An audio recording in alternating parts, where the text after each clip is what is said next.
Hello दोस्तों, तो आज इस वीडियो में सीखेंगे कि शांत दशमलव प्रसार है तो उसको हम लोग P बाई क्यू के रूप में कैसे लिखे। ठीक है, शांत दशमलव, तो हेडिंग लगा लीजिए, सब हेडिंग शांत दशमलव प्रसार। प्रसार को P बाई क्यू में कैसे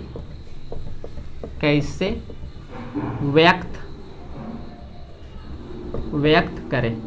शांत दशमलव प्रसार वाली संख्याओं को हम लोग P बाई क्यू के रूप में अभी हम लोग यहाँ लिखना सीखेंगे।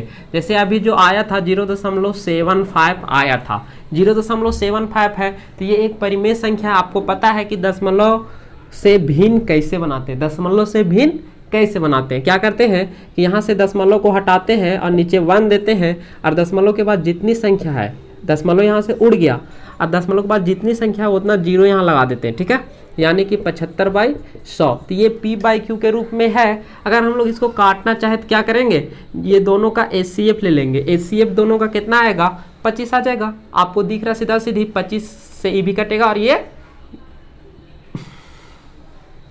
दोनों का HCF।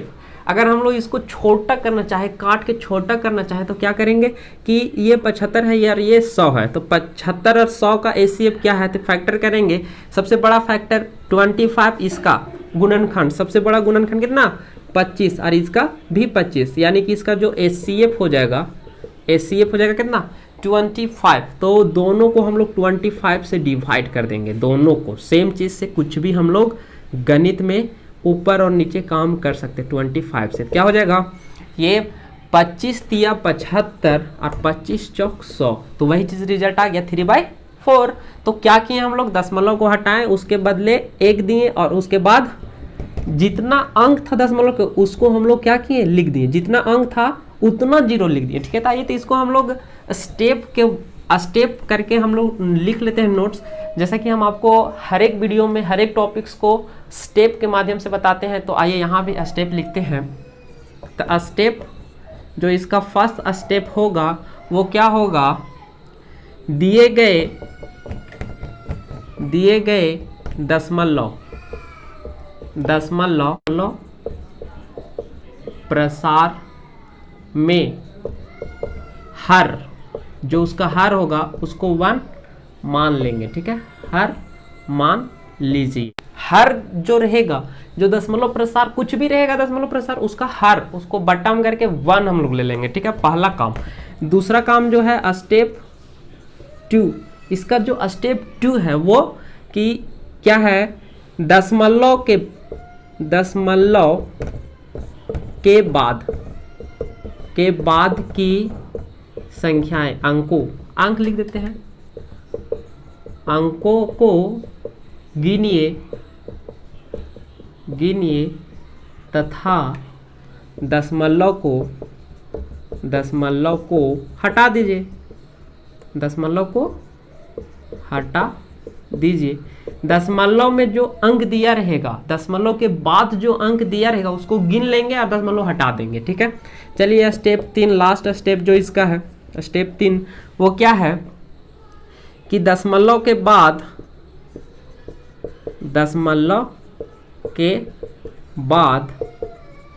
जितनी संख्या थी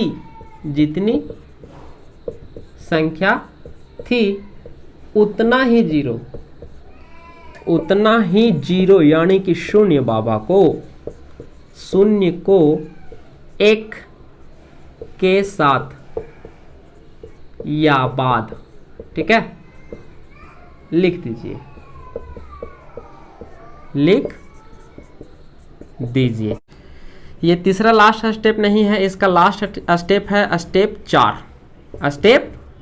स्टेप 4 क्या है कि भिन्न को, हो गया वो परिमेय संख्या, लेकिन थोड़ा सा और आगे स्टैंडर्ड करेंगे। भिन्न को मानक रूप मतलब लोवेस्ट फॉर्म में काटना नहीं चाहिए, वही हटा देंगे अभी काट के। ठीक है, मानक रूप में लिखने के लिए या व्यक्त करने के लिए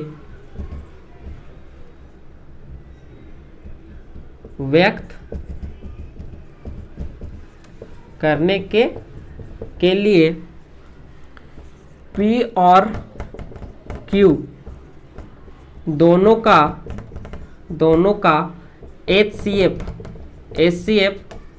लीजिए तथा HCF से मतलब महत्तम से P और Q को भाग कर दीजिए, डिवाइड कर दीजिए, भाग कर दीजिए। ठीक है, चलिए तो इसका हम लोग देख लेते हैं एक उदाहरण, बढ़िया सा उदाहरण एक देख लेते हैं कि उदाहरण वो क्या है। 0.75 ये एक शांत दशमलव प्रसार है और इसे हम लोग P/Q के रूप में लिखेंगे।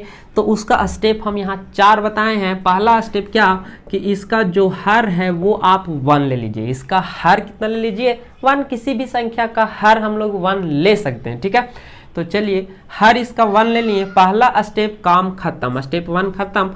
स्टेप 2 में चलिए दशमलव के बाद की अंकों को गिनिए। तो दशमलव के बाद कितना अंक है? 1 और 1 2 अंक है, 2 अंक है तथा दशमलव को हटा दीजिए, दशमलव हटा दीजिए और अंक को गिन लीजिए। 2 अंक है, इधर साइड में हम लोग लिख लेते हैं 2 अंक है।